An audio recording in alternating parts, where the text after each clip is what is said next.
Hey guys, what's up? It's Coach Matt. Today we're going to talk about staying inside the baseball. We're going to talk about what it really means to stay inside the baseball. We're going to talk about why it's important, and also we're going to talk about a drill you can do at home to practice staying inside the baseball. So what does stay inside the baseball mean?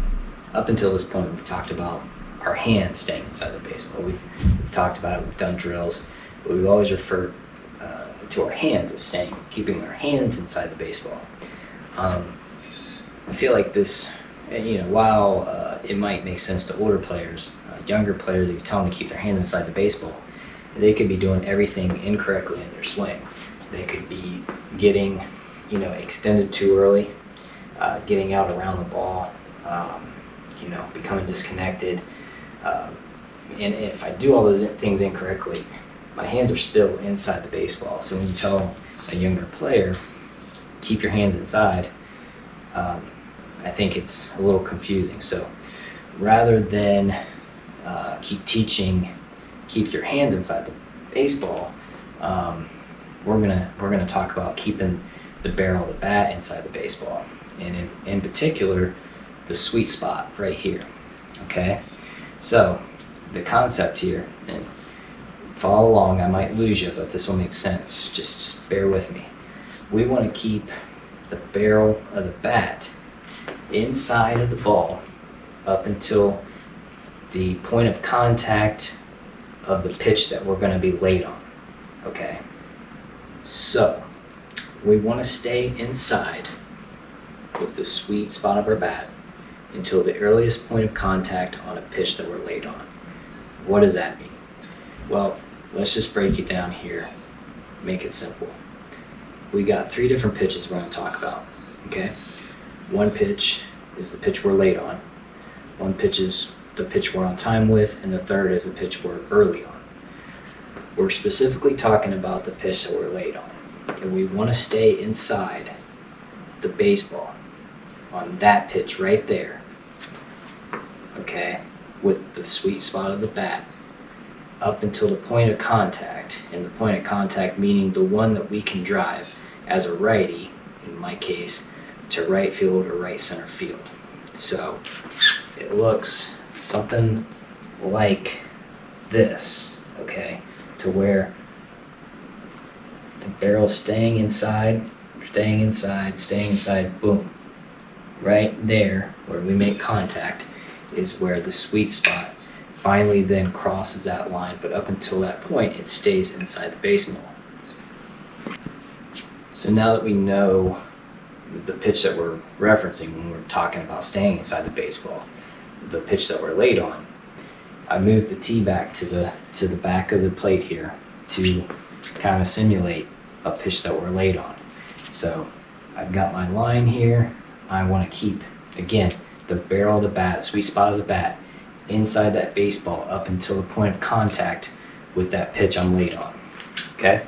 So what it looks like is that right there. Again, the earliest point of contact on that late pitch, that pitch I'm laid on, to where I can still square up and drive opposite field. Okay, so now that we know what it means to stay inside the baseball, what's the importance of it? Why do we want to stay inside the baseball? Well, the simple answer, it's going to allow us to hit more pitches. Okay, so back to the 3 different kinds of pitches that we referenced earlier. We've got the one that we're early on, the one we're on time with, and the one we're late on.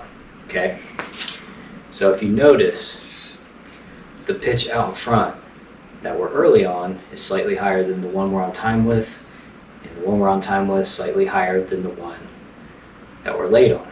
Okay, that's because every pitch is going to have a downward angle. Okay, faster pitches are going to have more of a flatter downward angle, and slower pitches or off-speed pitches are going to have more of a downward angle. Okay, so it's important when we talk about being inside. It's going to help us to get on what's called on line with the pitch or on plane with the pitch, meaning that our bat is going to get on the same angle as the pitch coming in. So if we concentrate on getting what's called on plane with the pitch, the start of that is we got to make sure we're inside the baseball back here on the pitch that we're laid on. And if we do everything correctly, what that does is it allows us to get on line with the pitch that we're laid on, work through, still make solid contact with the one we're on time with, and then also hit the one out in front. Okay? Now, it's important to note that we don't want to get extended early. Okay? And part of why we work with our bottom hand and we work with keeping the barrel inside the baseball is it's going to allow us to have the proper knob direction, which we're going to talk about here in a minute when we talk about the drill. But what it will allow us to do is if we don't extend early and we actually stay connected all the way through, okay, all the way through each pitch. See, I'm not extending my arms through contact, then I extend. Okay, so it's really important that when we're working inside the baseball, we stay connected and we never extend early. Because what happens is, back to the example we had earlier where the ball's on the tee and we're getting extended outside of the baseball, it might work on the pitch down the middle just fine. But if we extend early, we're never going to catch up to the pitch we're laid on. And the pitch out in front, we're going to extend here as if we're on time. If we're early on that pitch, it's going to be hard, okay, to keep the ball fair, because what's going to happen is we extend, we get out, then our top hand kind of takes over, and we're going to hit a weak ground ball. So that's why it's important to stay through each pitch, stay through the hitting zone, and not extend too early. Because that, along with starting with staying inside the baseball, is going to allow us to hit more pitches. Or in this example, it's going to allow us to hit that pitch there all the way through the hitting zone.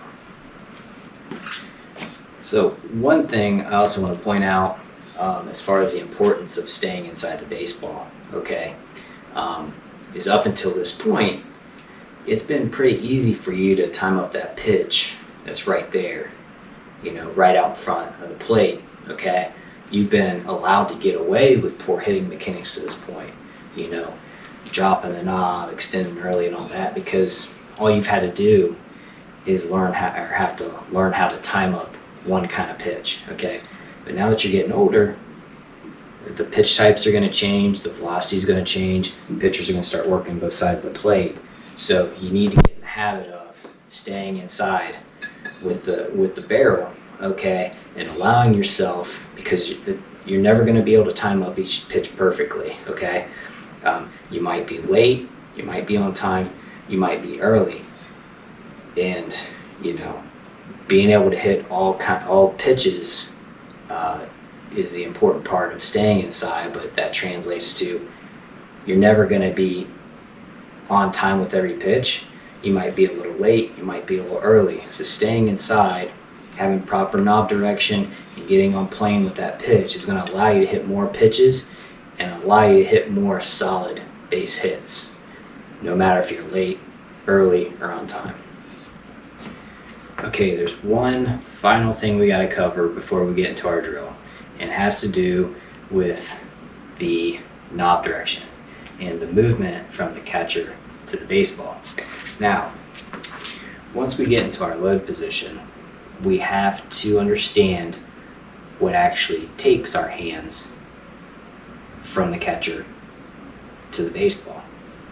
Okay, up until this point, and a lot of you do this, is when I say, okay, start your hands, you go like this, okay, and that's incorrect.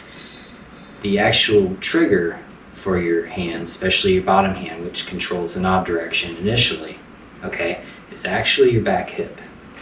You want your back hip to actually initiate the movement of your hands, okay? So just think of it as hip, then hands, all right? And what that looks like is this right here. We get set, we get into our launch position, and our hip moves before our hands and actually take our hands to the ball, like this, okay? Most of you will start your hands too early, and then your hips will follow, and what that causes is you to be out in front, and it causes you to kind of not have your weight balanced in a way where you're going to be out more on your front foot and kind of leaning towards that pitch. All right, so again, we want to start our hands with our back hip. So get set, get to our launch, knob at the catcher, at the glove, or at the feet, whatever you want to use as a reference, and then our back hip goes first, and then our hands follow. All right, let's talk about the drill. We're going to need a tee. We don't need a hitting net. If you have one, that's great. You can go ahead and use that with a tee and a ball, and you can use your game bat. But before you progress to that, I do want you to start off with something a little more lightweight, like this. Okay, this is a spatula. And before you go digging through the kitchen drawers, make sure it's okay with your mom or dad or whoever to make sure you can use this. But a spatula is what you'll need, and then the sock ball from a previous video. You know, if you remember, all you do is just take a sock, take the toe, put it through the open end, roll it up, put some packaging tape around it, and you got yourself a sock ball. But you know, like I said, if you've got a hitting net and all that stuff, that's great. I still want you to start off with something a little more lightweight so you can actually get the feeling of being able to control that bottom hand and stay to and through the ball, okay? As a righty in this drill, I want to stay right center field to right center field, okay? I don't want to go to left of center field. I don't want to go to left center. All right. Pretty simple drill. What we're going to do is start off, get to our launch position. Knob is at the catcher. All right. We're going to go, and remember, our back hip is what initiates that movement of the knob from the catcher to the ball. We're going to initiate that movement, get to the position of contact, go through it, and when we finish, we actually want to finish here. We don't want to finish and have our front shoulder fly open.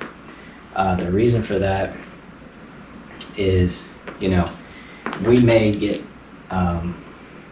you know, and this, again, this pitch is on time. We might look good here and finish and have our shoulder fly open, and the ball will still go the right direction. But we have to keep in mind that we're not going to be on time with each pitch. So if we get into the habit of having that front shoulder fly open, that means the pitch that we might be early on, the one that's out here, the one that's right about there, okay?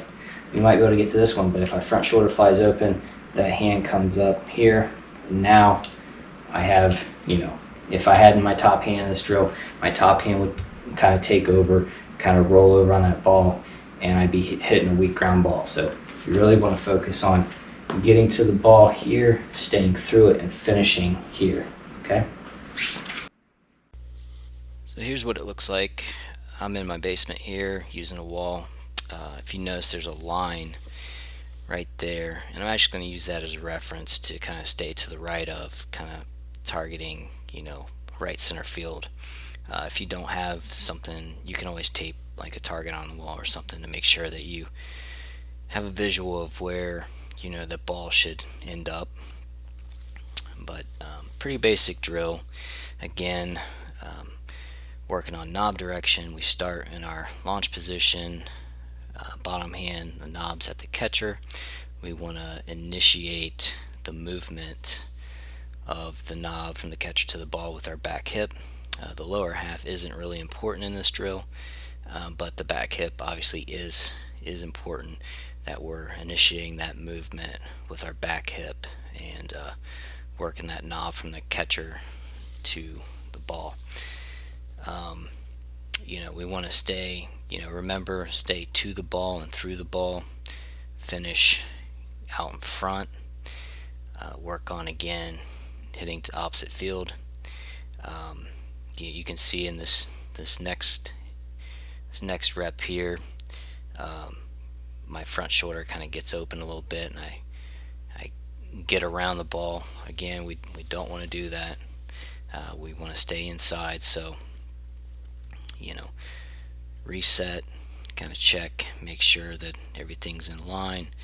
And again, knob at the catcher, to the ball, finish through the ball. Try not to fly open because we want to keep consistent and stay on path with every pitch. So here's the next progression. If you have a hitting net, cool, you'll use that with the regular baseball. If you have a training bat, even better. But in this example, I'm just using a game bat. Just take your bottom hand, choke up to the top of the grip there, and work on the same thing as the previous drill with the spatula. So again, back hip initiates the knob to the ball, through the ball, and try to finish and take that ball to the opposite field. Okay, guys, thanks for watching. You should pretty much now know really what it means to stay inside the baseball. You should know the importance of staying inside the baseball, and now you have a couple ideas for some drills you can do on your own to help at least with the bottom hand action and knob direction for staying inside the baseball. So thanks for watching, and we'll see you next time.